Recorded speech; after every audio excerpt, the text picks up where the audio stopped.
Renato Schneider, seja bem-vindo, tudo bem? Como é que estamos? É um prazer estar aqui. Poxa, obrigado. Tempo que a gente não conversa. Cara, faz tempo que a gente não conversa, é verdade. E a gente tava conversando um pouquinho antes aqui, né? A gente tá através do Zoom, né? Gravando a conversa. E aí a gente tava falando sobre, obviamente, esse mundo que a gente tá vivendo agora. Aliás, estamos a gravar dia 13 de julho de 2020. Se você tá escutando isso em 2025, você vai entender o que a gente vivia em 2020, em julho de 2020, né? Dado, ainda mais tu, um doutor em comunicação, um pesquisador, palestrante, trabalhou bastante tempo na publicidade, então vai ser uma honra um cara que circula este país como se fosse um candidato à presidência, teve que parar tudo porque vive de aglomerar pessoas para assisti-lo. Então acho que o teu depoimento vai ser absurdamente dentro da proposta dessa temporada do Potter Entrevista, que é pegar mundos completamente diversos e tentar trazer pra cá e ver o que se passa na cabeça de vocês. E aí, Dado? Bom, eu vou repetir o que eu falei antes contigo, porque eu acho que é a forma como eu defino o que aconteceu comigo, né? Antes de mais nada, eu lido muito bem com grandes mudanças, tá, Potter? Assim, ó, eu tenho uma coisa muito engraçada, assim, eu comigo mesmo, conhece-te a ti mesmo, tá? Pequenos e médios problemas eu me desespero. Então, assim, se eu vou chegar atrasado numa reunião, eu já ligo dizendo, olha, eu vou me atrasar. Se o cliente não aprovou alguma proposta, eu fico para morrer. Agora, quando tem uma hecatombe, tá? Um terremoto, um tsunami, uma pandemia, eu fico frio, cara. Frio. Então, assim, eu não fiquei nem um pouco preocupado. Eu fiquei, sabe aquela cena do Harvey Keitel no Pulp Fiction, quando os caras explodem o cérebro do menino dentro do carro? E ele chega de smoke, assim, ele não se... Eu fico aquela personagem, assim, eu digo assim, cara, meu negócio evaporou, né? Porque eu vivia de aglomeração de pessoas, o meu negócio evaporou, né? Até então eu vivia só disso, né? E eu digo, bom, então agora eu tenho que me adaptar ao que está acontecendo. E aí eu puxo muito por essa coisa que as pessoas estão falando de se reinventar. E eu acho que se reinventar é uma coisa tão distante, às vezes, das pessoas, né? Que, na verdade, o que a gente tem é que se adaptar. E eu me adaptei. Eu passei a ser um palestrante online, um consultor online, um orientador profissional online. Eu estou fazendo as mesmas coisas que eu fazia numa plataforma, que era, né, presencial, e agora eu faço online, entendeu? Então, assim, eu me adaptei. E eu me adaptei com mais rapidez do que eu próprio imaginava. Mas como eu olhei em volta, e eu não sei se tu sente isso, a humanidade se adaptou muito rapidamente. Né? A humanidade, não é só os nossos amigos, o nosso mercado. O Homo sapiens, ele tem uma rapidez para se adaptar. Isso é das coisas que está me deixando mais de queixo caído, como nós nos adaptamos rapidamente. Bom, vou pegar uns exemplos, assim, antes disso, por exemplo, assim, tu é uma das pessoas que o mundo parou, né? Ele, não, como eu disse antes pra mim, né? O negócio não diminuiu. Meu negócio não diminuiu. Ele parou, congelou. Ele praticamente implodiu, não existe. A gente tava conversando sobre, todo mundo que tá dando algum tipo de dado tá errando. Né? Mas tu já estava me contando e imaginando que a tua volta é a partir de março do ano que vem, se muita coisa der certo. Né? Então deixa eu pegar uma coisa que é uma questão que as pessoas viviam, se você está estudando isso aqui em 2026, viviam durante a pandemia, que é o caos econômico. Como é que tu te preparou? Foi pego de surpresa? Como tu se readequou? Obviamente não precisa me dar nenhum número, mas só para as pessoas entenderem a organização, né, financeira de alguém que vive de aglomerar pessoas. Bom, eu não sou mais tão jovem assim, né? Eu já tenho 58 anos. Estou falando 2020 com 58 anos. Então, assim, eu aprendi a guardar, né? Então, eu aprendi a não gastar tudo que eu ganhava. Fazia isso aos 30 anos, né? Acho que até os 35 eu gastei rigorosamente tudo que ganhei. Mas depois a gente começa a dizer assim, pô, vem aí o longo e tenebroso inverno, vou guardar lenha no porão, né? E eu fui guardando dinheiro ao longo de uma trajetória até bem sucedida como palestrante nessa última década e, sei lá, 12 anos muito bem sucedidos. Então, assim, eu não mudei meu padrão de vida porque eu aumentei meu ganho, entendeu? eu mantive o meu padrão de vida, sabe, alguns luxozinhos, assim, de uma viagenzinha a mais que outra, assim, mas assim, tu me conhece há tempos, assim, eu me visto igual, o meu carro é ruinzinho igual, eu nunca tive carro bom mesmo, eu tive viagens maravilhosas e carros ruins, tá? Então, assim, eu não mudei o meu padrão de vida e aquele delta a mais que vinha por mês, a maior parte dos meses, eu guardei. Então, literalmente, eu tenho lenha guardada no porão. E esse longo e tenebroso inverno, eu passei a administrar custos. E eu acho que isso serve para a empresa, serve para as pessoas. Então, assim, no momento que eu me vi com o meu negócio evaporado, né, eu disse assim, agora, primeira coisa a fazer é olhar para os custos, refazer todos os custos. Não é cortar um pedaço do braço, não. É refazer os custos, é renegociar coisas, é parar de assinar coisas que não levam a nada. E alguns luxozinhos a pandemia me tirou. Sair para jantar fora, por exemplo, foi uma baita economia, né? Porque a gente não mantém o padrão de pedir comida como a gente tinha de sair, né? O prazer de sair. Então, assim, eu refiz meus custos, tá? Passei a ter ganhos em outra plataforma, que é online. Como a gente estava falando antes, eu investi em alguns equipamentos e vou investir mais. Né? Esse custo está calculado. E estou realmente surpreso de não ter ainda tido que mexer na reserva. Tá? O meu movimento rápido, para o meu ponto de equilíbrio, o que eu já ganho no online, já me sustenta. Com esses cortes, com esses custos. Então eu estou muito tranquilo, assim, porque eu estou conseguindo levar, mas assim, o que eu vou levar para sempre, eu digo para todo mundo, eu era o porquinho aquele da casinha de palha, sabe? Que o lobo com o sopro levantava. E eu, de uns anos para cá, eu virei o porquinho da casinha de tijolinho. Então, assim, eu nunca mais deixarei de ser o porquinho da casinha de tijolinho. Dado, bom, agora que eu já perguntei sobre a tua vida pessoal, agora eu quero usar o dado doutor em comunicação e palestrante e com toda a tua experiência, né? Em cima disso aí. Tu falou uma coisa interessante, que tu teve um movimento rápido, né? Ou seja, tu teve uma readaptação, já que o teu mundo implodiu completamente, ou seja, não entra mais dinheiro, tu já estava vivendo de palestras há um bom tempo, tu se reinventou e teve um movimento rápido. Quais são os tipos de pessoas que conseguem fazer esse movimento rápido, né? E quais são as que não conseguem fazer esse movimento rápido? Que tu consegue separar, é mais complexo do que separar. Obviamente, bons ouvidos, a gente sabe que a doença pode ter devastado uma família com o fim de uma pessoa e o problema econômico rompe, atrapalha a meritocracia, atrapalha um monte de coisa. Estou falando dentro de uma normalidade pandêmica. Condições normais de temperatura e pressão, aquelas condições de problema de física do vestibular. Perfeito, tá? Perfeito. Eu vou fazer uma resposta longa, tá? É o que eu preciso. Em rádio, mas fazer uma resposta longa. Eu vou dar um pedacinho das palestras, tá? Eu falava, não faz muito tempo, eu falava assim, olha, e continuo falando, mas eu falava, agora eu falo uma coisa a mais. Eu falava assim, no século XX, não faz muito tempo, o jovem era jovem, aberto à mudança, e velho era velho, resistente ao novo, a gente se diferenciava por idade. Perfeito. No século XXI, nessas primeiras 2 décadas, tem jovem jovem, mas tem jovem velho já, né? E tem velho velho, mas tem velho jovem. Então eu comecei, sei lá, nos últimos 10 anos, a falar em público e dizer, olha, hoje a gente não se diferencia mais por idade, a gente se diferencia por mentalidade, tá? E eu vinha dizendo isso até a pandemia. E na pandemia, Potter, eu comecei a notar que não importasse a idade, tinha gente que reagia e está reagindo de forma madura ao seu caos pessoal, familiar ou empresarial. E tem gente que está reagindo, e já reagiu, de forma imatura.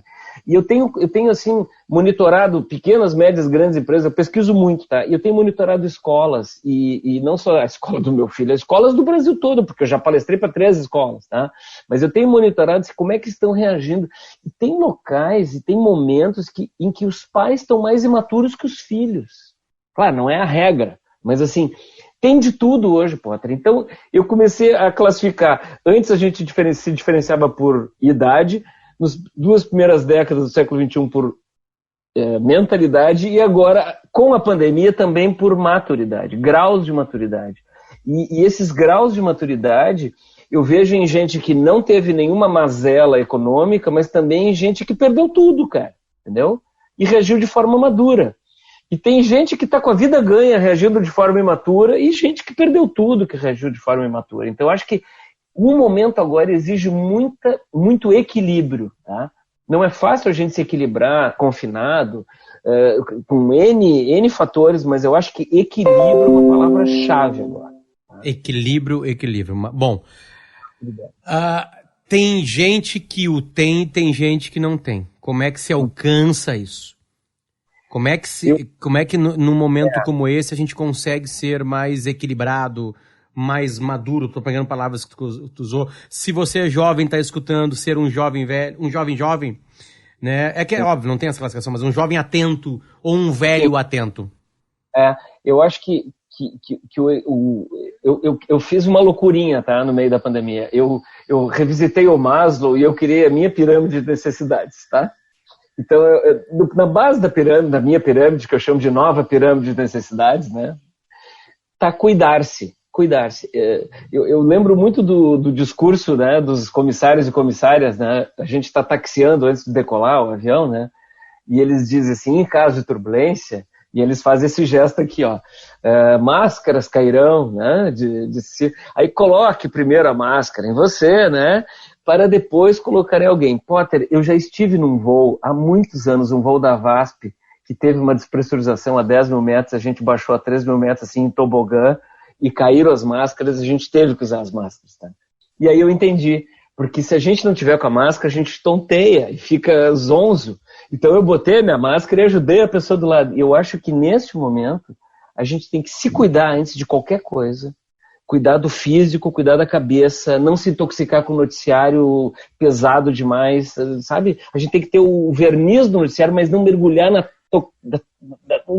parte tóxica do noticiário e aí na parte tóxica das redes sociais, entendeu? Então a gente tem que se cuidar, não se intoxicar, porque daí a gente vai poder cuidar quem está perto da gente e aí a gente cria uma situação propícia para mais equilíbrio. Então, assim, eu estou muito preocupado. Equilíbrio não é ser bunda mole, equilíbrio não é ser chato, não é ser cagalhão. Equilíbrio é não fazer porra louquice, não fazer merda agora, entendeu? Porque agora não é hora de quebrar prato. Agora não é hora de preciso ser sincero e desabafar. Não, cara, segura um pouquinho a onda. É como se a gente estivesse na trincheira da Primeira Guerra Mundial e começasse a se dar soco dentro da trincheira. Pô, o inimigo lá vai nos bombardear, vai nos metralhar, entendeu? Nós temos todo mundo numa trincheira, cara. Tá passando o rato aqui, tá com o pé cheio de lama. Agora eu vou brigar com a pessoa que tá do meu lado? Eu com o meu cliente? Eu com o meu parceiro de negócios, meu colega? Não é, hora de muito equilíbrio. Talvez a palavra da moda, resiliência, mas é muita maturidade, equilíbrio, resiliência, paciência, muita calma, muita tolerância, sabe? A gente pega essa lista, tipo, parcimônia, temperança, tolerância, vai no Google e vê tudo que significa isso, é a mesma coisa. Devagar com andor, porque a gente ainda tem muito tempo para passar nessa coisa aí. Para palestrar, o cara tem que ser meio cronista, né? Não só de um meio, né? Óbvio, né? Tem nichos de palestras, né? Mas dado tu circula por CNPJs absurdamente diversos. Ou seja, o teu público é completamente amplo, né? Talvez seja um 180 mesmo graus, assim, né? Daqui a lá, de um espectro ao outro. Tu observando o ser humano, como tu precisa observar. Não só estudar empresas e ser humano. Que ser humano que tá aparecendo pra ti na pandemia? Quem é esse carinha que tá aparecendo pra ti? E eu já tenho dito isso já, acho, da metade desse período que eu tô brincando que hoje faz 120 dias que eu tô confinado, tá? E eu tô confinado mesmo. Então eu tô na tri-quarentena, porque a quarentena é de 40 dias, né? O Neil Armstrong, o Edwin Aldrin botaram os pés na Lua e ficaram só 40 dias para não ter problema de contaminar ninguém, né? Eu tô 3 vezes o Neil Armstrong, né? Eu tô na tri-quarentena, né? Sei lá quanto tempo mais eu vou ficar. Mas lá na metade dessa tri-quarentena aí, eu comecei a falar nas palestras já online, dizendo assim, olha, me perguntavam isso no final da palestra, e eu dizia, olha, eu acho que os bonzinhos tendem a ficar cada vez mais bonzinhos, né?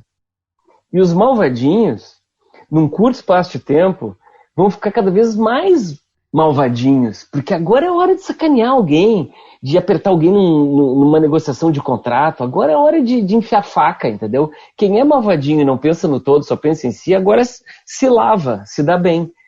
Só que eu acho que nós, os bonzinhos, nós somos em maior número, só somos mais silenciosos, entendeu? Então eu acho que tá vindo, sim, um ser humano melhor, e a única coisa que a gente não pode ser poliana é achar que todo mundo vai ficar bonzinho, entendeu? Porque agora é a hora dos malvadinhos ficar mais malvadinhos. Então, assim, tá vindo esse ser humano hiperdimensionado. As pessoas que têm bom coração estão mais solidárias, mais tolerantes, mais ajudando uns aos outros. E as pessoas malvadas estão se lavando, né? Estão se refestelando. Eu acho que esse é o ser humano mais radical, assim, sabe? Nós estamos indo para as pontas, assim, de comportamentos. Por isso que está dando tanta briga, né? Uma coisa que colabora muito para a briga é a vida em telas, né? A vida na internet, sim, né? Como acabou o bar, acabou o churrasco, acabou a festa, acabou ao vivo, onde uma discussão pode estar com um elevado volume de gritaria e tá todo mundo meio que abraçado, discutindo, discordando. Num grupo de WhatsApp não é assim, numa conversa direta de WhatsApp não é assim. Esse excesso de telas tem um observador disso há bastante tempo. A gente vai sair como disso, Dado? Não tô perguntando nem como a gente tá agora. Porque como a gente tá agora, todo mundo sabe. Mas assim, esse excesso... Eu imagino que o primeiro, segundo, terceiro mês depois da vacina, todo mundo vai pra rua, todo mundo vai tentar recuperar esse tempo perdido, né? Mas vai ter uma normalidade. Não vou nem usar novo normal aqui. Mas volta o mundo, volta a aglomeração, volta tudo. A gente vai se estragar nesse excesso de tela que já dura 120 dias? Bom, antes da pandemia, eu te ouço há muito tempo, eu sei exatamente o quanto tu estuda isso, quanto os teus comentários tem muita propriedade, tá? Eu gosto muito de ouvir quando tu fala sobre tela, sabe? E quem sou eu para responder para ti, porque tu sabe mais que eu isso aí. Mas eu sempre usei um exemplo que a minha página do Face, por exemplo, ou a minha página do Insta lá, o meu espaço no YouTube é a minha mesa do bar, tá? Então, assim, se tu faz um post, eu não me sinto o direito de te atacar, entendeu? Agora, se eu fizer um post, eu tenho que lidar com as pessoas que falam comigo. Então, assim, mas quando eu faço um post que fala de melancia e o cara resolve iniciar um assunto sobre maçã, pegando bem no distante de política, tá? Eu chego pro cara e digo assim, pessoal, fulana, nós estamos falando sobre melancia, entendeu? Esse troço aí sobre maçã pode até ter pertinência, mas não é o que a gente está discutindo agora, porque essa aqui é a minha mesa do bar, entendeu? Tu estava na outra mesa, tu entrou, chegou aqui na mesa, assim, te adequa na nossa mesa do bar. Eu acho que isso é uma questão de educação e elegância. E eu acho que as pessoas estão se passando, mas eu tive um professor de sociologia lá atrás, lá na graduação, que ele deu o exemplo da porta de saloon. Sabe a porta de saloon de filme de cowboy, assim? Quando a pessoa entra abruptamente, a porta faz vai para um lado, tá? De repente, quando ela volta com toda a força para o lado oposto, né? Sentido oposto. E depois ela vai, e até que ela volta ao normal, se equilibra, entendeu? Então eu acho que nós estamos vivendo um momento porta do salão, tá? A pandemia entrou e fez na porta, e depois quando a gente sair, nós vamos fazer pro lado de lá, e e vai. Por isso que eu brinco falando sério, que nós estamos na adolescência do futuro. Nós estamos vivendo a adolescência, né? Cheio de espinha, né? Com a voz toda desengonçada, o corpo desengonçado, né? Com o aparelho nos dentes. Mas nós vamos ficar interessantes logo ali, entendeu? Eu sou um otimista, então nós temos que aguentar essa adolescência birrenta que nós estamos vivendo, né? Por isso tem que ter paciência, calma e equilíbrio. Sim. Não, ainda mais no Brasil, né, Dado? O Brasil ainda mais... É um adolescente na democracia também, né? Recente. Antes era complicado, né? Dado, bom, eu também dou uma circuladinha, obviamente bem menos que tu, com palestras, assim. Esses dias eu precisei dar. E aí eu fui relembrá-la, né? Fui abrir o computador ali, aquela coisa toda. E falei assim, meu Deus do céu, cara. Isso ficou velho pra cacete, não faz mais nenhum sentido, sabe? Eu senti a mesma coisa, cara. Tipo, parecia que era 1993, né? Me fala o que tu viu de velho, o que tu falava, assim, e que em 120 dias ficou velho pra cacete. sabe? Ficou velho que chega a doer, assim, que tu tem até vergonha. Eu falava isso no palco, meu Deus. Desculpa, pessoas, sabe? O que tu pegou de velho, assim, nas tuas palestras? Tu entende por velho, né? Tu entende por velho, né? Aqui mudou, né? Não, assim, ó, essa coisa... Muitas coisas que eu falava, tá? Eu fiquei muito satisfeito porque até umas pessoas estavam brincando assim, mãe de Ná, profeta, porque eu falava, quer ver? Eu vou te dizer 4 ou 5 coisas que eu falava antes. Assim, tá aumentando a velocidade da mudança e tá aumentando a aceleração da velocidade da mudança. Talvez a gente não dê conta de acompanhar a velocidade das mudanças. Eu falava isso, bacana, tá funcionando. A outra, somos adultos inéditos, nunca houve adultos iguais a nós. Eu falava isso, continuo falando, tá bacana. Estamos na adolescência do futuro. Pô, essa aí... Eu já falava há 3, 4 anos, ela se adequou perfeitamente à pandemia. Né? Nós agora estamos na pré-adolescência do futuro. Agora, eu falava algumas coisas de competitividade, de liderança e de inovação que eu não quero nem falar aqui. Tá? Não. Tão velho, as coisas ficaram tão velhas que eu cheguei ao ponto, Potter, desses dias dizer no ar, numa live, que eu estava sendo entrevistado, que eu disse assim, na época que eu dava palestra presencial, parece que faz 10 anos, cara. Sabe? Parece na época que o McFly foi de volta para o futuro, assim, as coisas muito antigas, velho. E eu tô revendo tudo. E, por exemplo, o meu livro, cara, meu livro tem 6 anos, tá? Eu adoro o meu livro, mas ele tá velho. Tá, mas livros são mais fáceis de envelhecer de alguma maneira, né? Ainda mais com o intuito que o teu tem, né?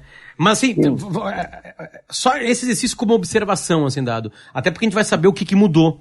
O que tu olhou nelas, assim, que tu olhou assim, cara, vamos lá, vamos pegar a competitividade. O que tu acha que esse vírus mudou aquilo que tu falava? Só pra gente ver, assim, o quanto isso evoluiu.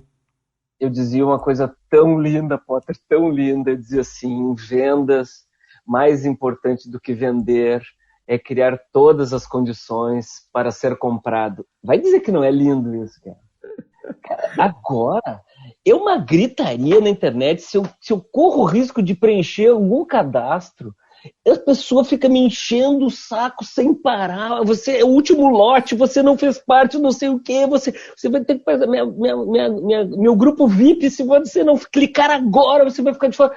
Digo, meu Deus, é uma gritaria. Só vende quem berra, só vende quem grita. Era tão mais bonito antes da pandemia, porque a gente criava assim. Sabe quando a pessoa é charmosa, tá a fim de dar em cima de alguém, mas ela faz tanto charme que daí depois aquele alguém dá em cima da gente. Pô, olha que coisa linda isso. Que nada, agora vai com uma R15, com uma bazuca pra cima dos pobres dos clientes, dando pedrada, gritaria. Tá? Então, assim, é tão anacrônico isso. O ideal é ser comprado. Não, agora tem que berrar, cara. Eu tô incomodado com essa coisa de que a gente só vende quem berra, sabe? É muito cansativo isso, porque eu sou um cara polido, cara. Eu não gosto de berrar. Eu não vou te ligar 10 vezes numa semana dizendo é a última chance de você me comprar. Eu fico constrangido de fazer isso. Mas se eu não fizer isso, o cara que... É sobrevivência.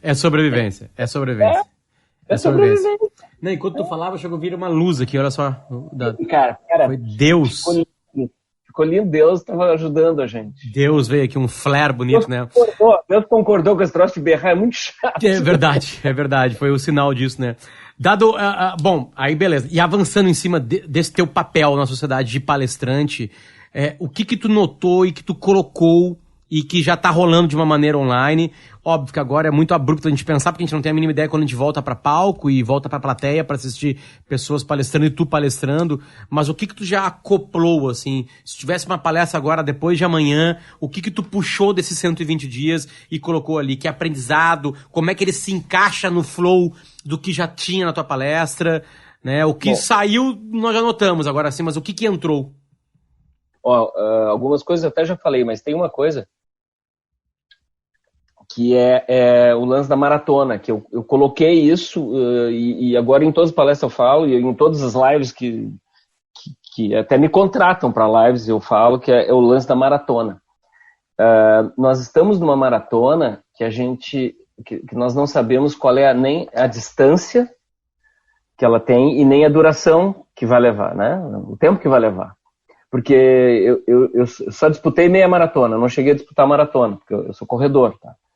Mas a maratona é 42,2, meia maratona 21,1. Quando eu cheguei no quilômetro 17, Potter, eu não aguentava mais. Mas aí tinha uma plaquinha lá, faltam 4 quilômetros, né? Alguém me deu um copinho daqueles de água, eu joguei em cima da cabeça e aguentei os últimos 4 quilômetros. E eu tive cãibra nos últimos 700, 800 metros, e não aquela cãibra que fez aquela mulher terminar a Olimpíada toda, né? Mas assim, pô, terminei com cãibra, mas pô, eu sabia a hora que ia terminar. E nossa pandemia e seus desdobramentos é uma maratona que a gente não sabe qual é a duração, nem a distância. Até o Ironman sabe que ele vai correr 100 km no dia, entendeu? Nós não sabemos qual é a duração, nem a distância. E o pior, pode ser que quando a gente termine a maratona, fique um tempinho descansando e retome. E tenha que disputar outra maratona, né? Que é, sei lá, um lockdown lá, posteriori, ou etc. Então eu acho que por isso que eu falo tanto do equilíbrio, de se cuidar, que nós temos que ter muito gás, cara. Muito gás, muito oxigênio para esse troço vai ser longo. Eu não estou sendo pessimista, estou sendo realista, cara. E eu vou te contar uma coisa, que a coisa mais importante que aconteceu para mim na pandemia. Eu decidi mudar de tamanho, de corpo. E eu perdi, em 16 semanas e meia, eu perdi 16,5 quilos, cara. Eu tenho perdido 1 quilo por semana. Tá? Por quê? Porque eu tenho que aguentar essa maratona, velho. Entendeu? E eu nunca mais vou abrir mão de alguns hábitos que eu adquiri na maratona e eu não sei como é que eu vou fazer. A minha empresária em São Paulo vai ter que dar um jeito. Eu aprendi a dormir, pô. Eu aprendi a dormir, cara. Eu durmo, eu te ouvia sempre. Eu quase nunca consigo te ouvir, porque eu acordo a hora que tu começa o programa, cara. Eu acordo às 9h45. E isso... E dorme eu não que hora? Eu durmo às 1h, cara. Agora eu tenho dormido mais do que 8 horas por noite. Isso, acho que foi por isso que eu emagreci. Mas, assim, o sono foi a maior descoberta minha da pandemia. Qual foi a maior descoberta da pandemia? O sono. Dormir. Dormir, acordar sem despertador. Não sei se eu vou abrir mão disso, sabe? Coisas que eu não abrirei mão depois que tudo se normalizar. Sono. A parte boa de saber as dores dos outros, né? Para quem não está entendendo direito o que o Dado está falando. O Dado vive de palestrar. Ele circula o Brasil inteiro. O Brasil tem um problema que a gente não nota tanto no dia a dia quando a gente está em casa. Além de ser grande, a logística brasileira, ela não existe. Ir para Chapecó de Porto Alegre de voo, tu tem que ir para São Paulo e depois para Chapecó. Aí tu vai pra São Paulo e tá atrasado o voo lá e tu perde a perna, vai só no outro dia. Aí tu entra não sei em que lugar, então tu não dorme. Ainda mais o Dado que trabalha só com isso, então tem a semana no meio também, assim. Eu palestro só quinta, sexta, sábado, domingo, né? Levando equipamento, né, Dado? E não tem o número que tu tem de palestra, nem isso. Mas já fui atrapalhado pela logística. Eu imagino tu que dependa da logística. Ou seja, a logística faz com que tu não consiga dormir. Várias vezes. Eu tenho o kit completo, tá? Eu só não tenho saco de dormir. Mas eu tenho uma maletinha que tem o kit completo, por exemplo, assim, por um perrengue de 1 dia e meio, 2. Tá? Tem de lencinho umedecido para tomar um banho tcheco num aeroporto, depois de uma noite virada que não pode ir nem para um hotel, né? Coisinha para botar no pescoço para dormir, negocinho de tapar o olho, tapar o ouvido, maçã, banana, tem tudo, cara. Eu tenho um kit completo, kit de sobrevivência, porque a logística brasileira é inviável. E o pior é assim, às vezes eu moro em Porto Alegre. Se os caras fecham uma palestra em Santa Rosa, para quem não sabe, é uma cidade que fica, sei lá, a 600 quilômetros de Porto Alegre. 8 horas de carro, de ônibus 9. Eu chego em Manaus de avião antes do que Santa Rosa de carro, entendeu? Em Manaus é muito fácil de chegar. Faz escala em Brasília ou em Viracopos, que são lugares onde eu moraria. Esses aeroportos, tem 4 aeroportos que eu moraria, tá? Viracopos, certamente, é verdade. Que nem o Tom Hanks, assim, aquele filme, O Terminal. Congonhas, Viracopos, Brasília e Guarulhos, eu moraria, cara. Eu ficaria lá morando. Teria até como me sustentar. É impressionante. A logística brasileira não ajuda. E o pior é que as estradas não ajudam, né? Então, assim, Tudo certo, a gente desce num aeroporto X, depois é só mais 200 quilômetros até a cidade tal. Só que esses 200 quilômetros ele leva 4 horas, 5 horas. O produtor rural brasileiro é um herói, cara. Como é que faz para escoar o que o cara produz, velho? Que país maluco. Tá? Eu vivi uma situação dessa em Minas Gerais. Desce em Belo Horizonte e tem um carro esperando. E aí não, é 140 quilômetros. 2 horas e 50 pra fazer. E sobressaltado, porque as pessoas são loucas na estrada. Então é melhor baixar a cabeça e dormir. Exatamente, eu durmo. Exatamente isso. Dado, vamos lá pro futuro, tá? Porque a gente tá perguntando daqui pra frente. Essa pergunta eu fiz pra todo mundo. Até pra gente começar a se encaminhar, assim. Não quero tomar ainda mais o teu tempo. Mas. Não, eu tô adorando. Daqui pra frente, Dado, quando eu falo pra ti assim, daqui pra frente, qual é a primeira coisa que aparece na tua cabeça? Quando eu te pergunto, é uma pergunta, né? Não é um complemento. Mas e aí, Dado, daqui pra frente? Eu vou ser muito otimista nessa resposta. Ótimo, eu quero. Vou ser muito otimista, de verdade, não é assim, estratégia de palestra motivacional, porque eu não dou essas coisas. Mas assim, antes eu preciso falar uma coisa que é muito divertida. Eu sou conhecido por um bordão que eu usei durante muitos anos nas palestras, que é o mundo mudou bem na minha vez, tá? E agora, o futuro mudou bem na minha vez, entendeu? Porque a gente vinha já com uma ideia de futuro mais ou menos delineada, sei lá, Potter, para os primeiros 5 anos da década de 20 do século XXI, tá? A gente não se assusta mais com inteligência artificial, internet das coisas, big data, robô. Isso não é mais novidade, né? Isso era novidade há 10 anos. Então a gente olhava agora e estava assim, bom, eu acho que eu vou saber levar a primeira metade da década de 20. E quando a gente achava que estava entendendo das coisas, pá! Agora é o futuro que mudou bem na minha vez, entendeu? Então assim, ninguém sabe o que vai acontecer semana que vem, cara. Nem trimestre que vem, nem no ano que vem. Assim, eu acho que o futuro, ele mudou muito, cara. Tá? Porque a gente tinha uma ideia de futuro muito clara, né? Futuro próximo. Mas eu vou falar uma coisa que eu já falava em palestra, agora eu falo com mais gosto, cara. Eu estudei a década de 20 do século XX para fazer um paralelo quando me dei conta que nós estaríamos entrando na década de 20 do século XXI. E a década de 20 do século XX foi maravilhosa. Ela foi uma época de grande avanço social, as mulheres ocuparam muito espaço, passaram a votar, e teve um movimento feminista e também assim, de liberação da mulher muito forte na década de 20. Foi uma década de muito assim, avanço tecnológico, as artes, foi uma explosão, teve Semana de Arte Moderna no Brasil, mas foi porque a gente estava saindo da Primeira Guerra Mundial, entendeu? E eu estudando isso, estudei também que a gente tinha saído de uma pandemia, mas eu não tinha referencial do que era pandemia. Então, nas palestras, eu só usava o exemplo da guerra. E eu dizia, e ainda digo, olha que legal, nós vamos para uma década de 20 deste século, que vai ser tão desbundante como a década de 20 do século 20 foi para o século anterior, com a vantagem de não ter passado por uma guerra. Mas nós estamos no meio de uma guerra. Nós estamos tendo que ter comportamento de guerra. Tá? E nós agora temos essa pandemia, que há 100 anos o pessoal teve a pandemia, tá? E nós temos que aprender como é que a gente sai de uma pandemia, e eu estudei isso, tá? E a gente sai com muita cooperação, muita solidariedade, tá? Muita política pública apoiando isso, mas depende muito mais de cada um, tá? E eu acho que esse é uma freada para a conscientização em que muita gente boa vai ficar mais boazinha, tá? Eu sou um otimista, eu acho que a gente vai vai curar as feridas. Infelizmente, a gente está perdendo muita gente, tem muita gente que está quebrando e perdendo emprego, tá? Mas assim, nós vamos ter uma década espetacular, tá? A única coisa é que quando chegar no final dessa década de 20, a gente olhar para trás, a gente vai dizer, o início da década foi duro, mas Potter, nós estamos reduzindo a fome já faz algumas décadas. Nós estamos reduzindo o número de guerras. O mundo nunca teve com tão poucas guerras, pouca gente morrendo com guerra. É óbvio que tem fome, é óbvio que tem guerra, mas nós estamos evoluindo e essa década vai ser uma década de um grande salto, tá? E eu sei que eu estou me estendendo, mas eu vou tentar ser mais rápido ainda. Quando a gente estuda a Revolução Industrial, a gente estuda assim, começou em 1770, 60, lá com o vapor.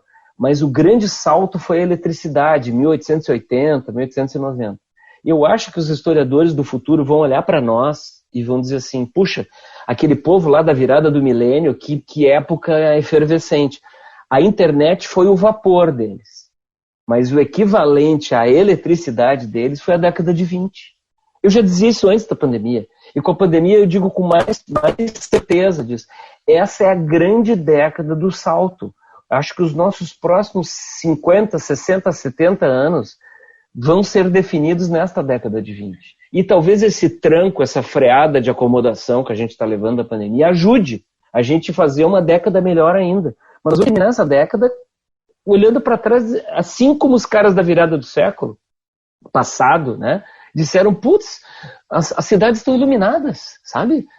As pessoas têm energia elétrica dentro de casa. Esse desbunde que foi há 100, 120 anos, nós vamos ter nessa década. Então eu sou um otimista. Eu sou um pessimista por curto prazo, porque nós vamos ter que passar uns perrengues aí. Mas eu sou um baita otimista. Já era essa pandemia e acho que... Sabe aquele joguinho de quando tu joga os dadinhos, assim, tira uma carta, volte 4 casas, sabe? Aquelas coisas. Perfeito. Nós voltamos 4 casas, cara, sabe? Nós voltamos 4 casas, mas nós continuamos no jogo, entendeu? Nós vamos agora ter que se acertar mais, se conversar mais, se entender mais, mas eu sou um otimista. E assim, incorrigível. Eu acho que a década de 20 do século XXI é a grande década dos últimos, sei lá, 50, 60 anos. Temos um grande final pro episódio, mas eu preciso ser jornalístico porque um monte de gente te ouviu falando isso e ia me matar se eu não fizesse esse trabalho, então vou fazer. Como é que se perde 1 quilo por semana? Eu passei a ter rotina de comida, tá? Rotina, tá? Então eu como exatamente nos mesmos horários. Eu como, eu boto no prato, eu venho com o prato feito, então eu não me sirvo nada mais. Eu como carboidrato, como bastante salada, como proteína, carne, ovo, tá? Eu lancho frutas, tá? E ao final de toda a refeição eu como um bombom, tá? E eu faço 1 hora de exercício físico, no mínimo 5 vezes por semana. Eu suo, no mínimo 1 hora, 5 vezes por semana. Só que para mim a grande diferença é o que eu passei a dormir, pô. E eu acho que sono é mortal para emagrecer, para equilibrar o organismo. Eu vou dormir, vou acabar depois que essa pandemia passar. Mais magro. Do sono, cara. Mais magro. Aí eu vou direto para um bar. Aí eu vou te encontrar lá. Obrigado pelo carinho de me atender. Nós vamos nos divertir e brindar. Eu adorei falar contigo. Cara. Valeu, eu que agradeço. E a audiência agradece também. Obrigado. Um beijão pra ti.